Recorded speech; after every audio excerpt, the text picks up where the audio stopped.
Vikings entered the season as one of the favorites in the NFC, but they've stumbled out of the gate with a 1-2-1 start.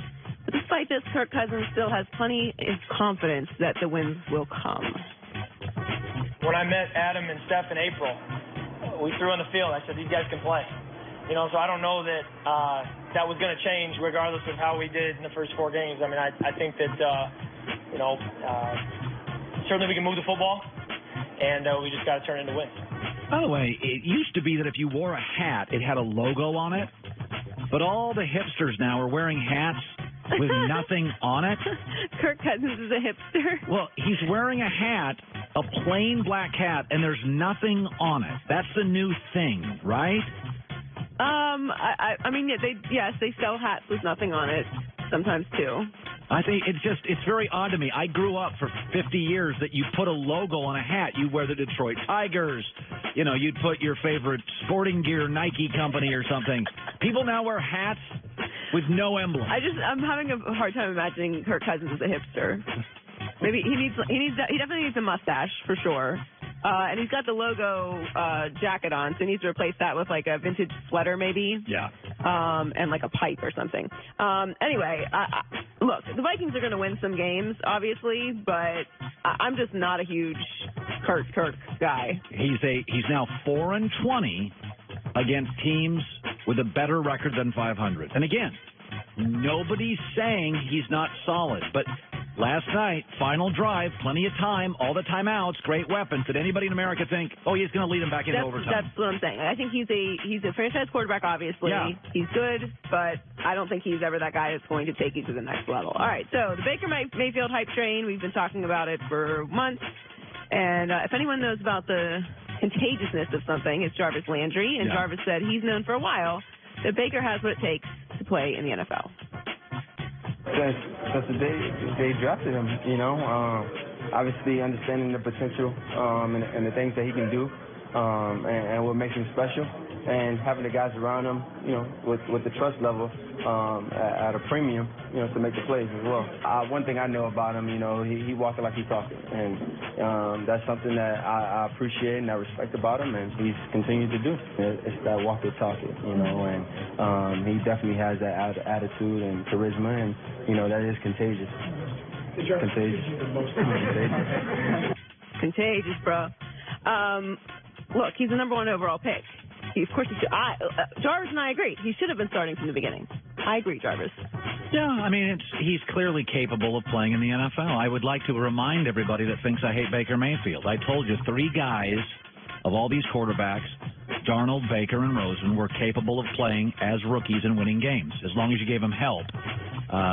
This is not I know what Brown fans think. I thought he was going to be a bust. I said 1,000 times. Baker can play. I just don't see him as Breeze and Russell Wilson, which people are calling him the next this and that, and I'm like, you got to be kidding me. Well, we do that with everyone. We do that with every rookie that's coming into the NBA. Oh, is this the next LeBron? Is this the next Gary Payton? Is this the next Jason Kidd? Like, we do that with every rookie that comes in the NBA. We have to compare him to something. Yeah. And we do it with every rookie quarterback in the NFL. They have to match something that we already seen. It doesn't necessarily mean they're going to be that. Drew Brees really can be argued as one of the greatest quarterbacks of all time. Like, he's certainly the most accurate. So it's unfair to put those expectations on Baker right now. But he should be able to go in and play. That's why they drafted him number 1 overall. Yeah, if you're a number 1 draft pick. The only reason he didn't start is because they had Tyrod Taylor. Yeah, if you're a number 1 pick, even at quarterback, like Sam Darnold, I thought should have gone number 1. Sam Darnold should play as a rookie. Sam Darnold, I'd prefer he sit until Thanksgiving. But if you're a number 1 pick and you can't start even at quarterback, you're probably the wrong guy. The wrong pick. You're the wrong pick. Finally, speaking of a high pick, Lonzo Ball returned to the court and practiced with contact for the first time yesterday. And so naturally, Lonzo was asked if he had any nerves when he was sharing the floor for the first time with LeBron. Are you nervous at all to actually be on the floor with him? No, I'm never nervous to play with nobody. Yeah, I mean, he's just another person at the end of the day. He's not God. The correct answer.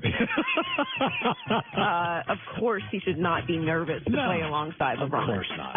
Look, first of all, if you're a professional athlete, you think you're the best anyway. That's how you got there. That's the separation between every other great athlete and a professional, is that you believe that you could be a professional. So, of course, Lonzo Ball shouldn't be nervous to. I can see if, you're playing against Michael at the end of his career and you're a rookie coming in, or if you're playing against LeBron and his announced last year and you're I'd be much more nervous to have to guard LeBron than play with LeBron. Right. There's no reason Lonzo should have any kind of emotional feelings about being at the floor with LeBron. I wouldn't want to get humiliated by LeBron, but I'd love to pass to LeBron. Yes. That'd be fun. I think he should be excited. Yes, of course. Enjoy with the news. Well, that's the news. And thanks for stopping by.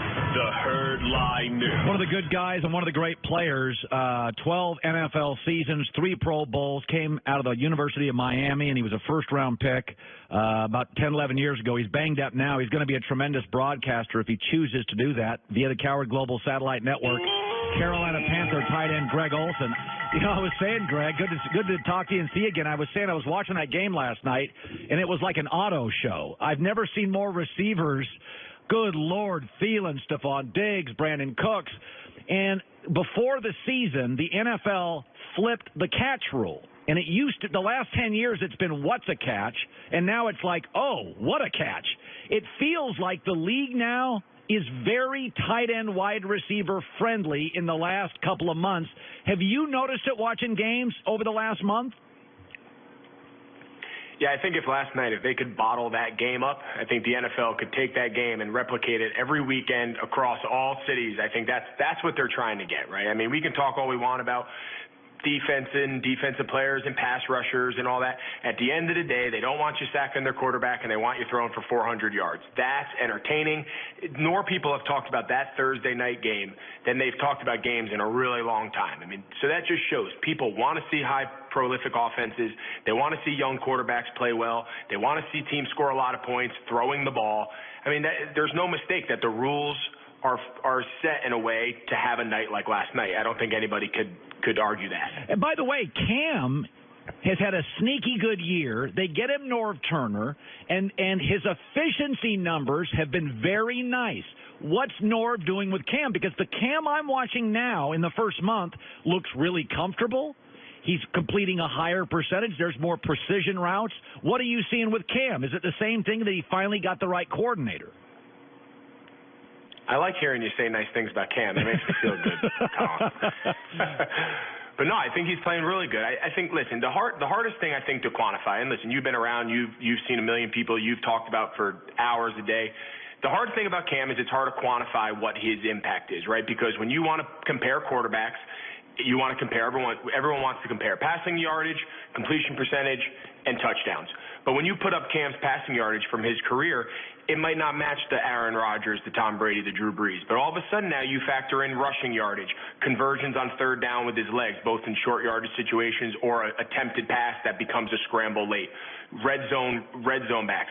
He's arguably the biggest red zone running threat in the entire league for the last decade. He has more rushing touchdowns than anybody in the league since he's come in, the most out of any quarterback in the history of the game.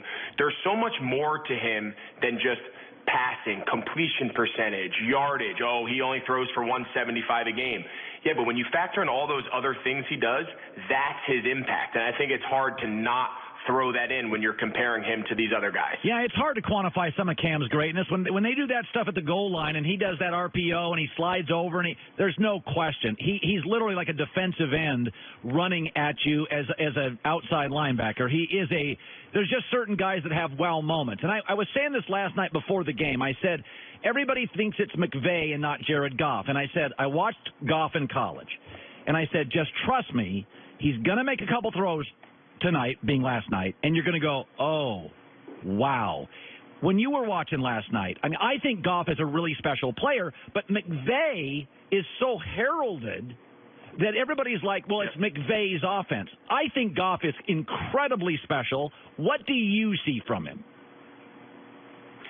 Yeah, I think we've seen, though, even from veteran guys, let alone young guys in their second, third year, just still kind of growing, I think it's a combination of the both. I think there's a lot of stories of young guys most of the time, but even older veterans that have had success and all of a sudden now they're in a different offense for better or worse, and they either drastically improve or they see a decline.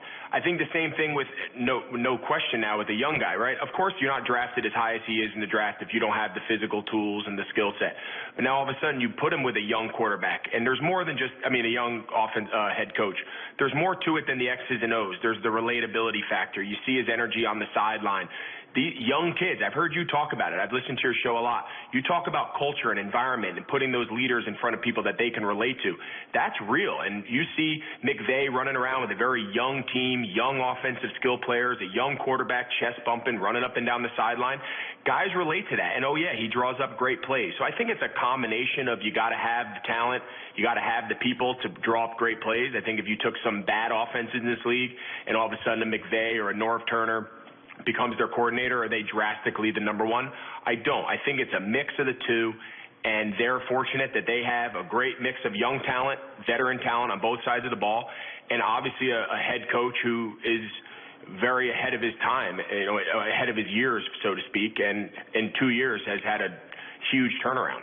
By the way, I was good to see that Eric Reed got picked up by the Carolina Panthers. I say this all the time on this show. I said, some of our coaches in the NFL and owners and GMs have got to get comfortable with being slightly uncomfortable. And athletes today want to talk about politics, and they want to talk about social justice, and we've had the anthem thing. And my thing is, listen, man, this is the new world, that athletes have a right to an opinion. And these owners and these GMs, you got to get comfortable with being slightly uncomfortable. And I love what the Panthers did with Eric Reed. But you've been in this NFL when it was more rigid, and now you're in an NFL where players have a voice. And I'm seeing slowly but surely these owners, you guys have now a new owner. And it looks like he is much more comfortable, perhaps, with what's happening in the sport. I like to see that. You've been in the locker room, the old style, the new style. Do you like where all sports are going? Yeah, I think the biggest thing, these conversations have been going on since I've come in the league. I don't think these locker room talks have changed much. The topics changed. The hot button issues over the last 12 years of mine have changed. But these anthem conversations have been going on for years in the locker room.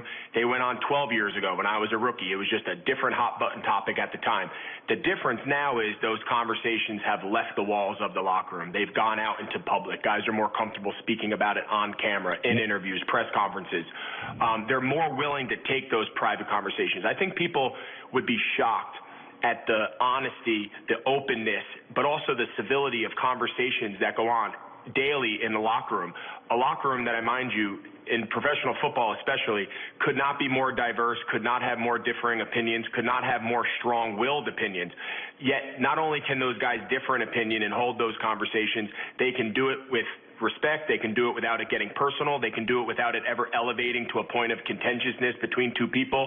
It's a really unique environment. I just wish people understood that players are capable of doing that, athletes are capable of doing that, but it seems like no one else is capable of doing that. And I think it's good for people to all of a sudden start hearing these voices, but hearing these voices on both sides, on all sides, because in the locker room, to be honest, there are differing opinions, and there are both sides. But a lot of those guys whose opinions differ are the closest of friends, are teammates. They go out there, play for one another.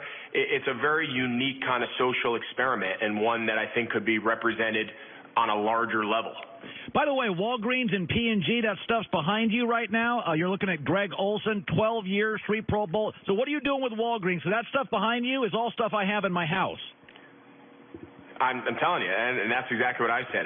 For the month of October, all these things you see behind me, brands and products that we all come to know and rely on. For the month of October, you can go to your local Walgreens, buy a P&G product like the ones you see behind, buy the first one at full price and get the second one for half off. So for the entire month, you can stock up all the stuff that you use to look so good. You can go grab yourself some, Colin, and make sure you take care of the household. Greg, you know, Fox has a job opening for you the minute you want to do a broadcast thing and get out of that tight end thing. We love you. We respect you. You're terrific, and it's great talking to you again. Thanks, Colin. Always like coming on with you. Thanks. All right, Greg Olson, absolutely great dude, very thoughtful, very smart. Carolina went out and said, we'll take Eric Reed, and guess what? We're all going to be okay. We're all Isn't it amazing how that happens? We're all going to be okay. Eric Reed's going to be fine. The sun still came up this morning. Yes. And Kaepernick had a commercial on Nike, and Nike stock went up. We're all going to be okay. We can differ in opinions. We all love football. Let's just watch it and play it. We all love it. Blazing Fives around the corner. Man, third time in a week, LeBron pushed back at the LA media. Did you see this yesterday? Let me defend LeBron. Coming up next, the herd.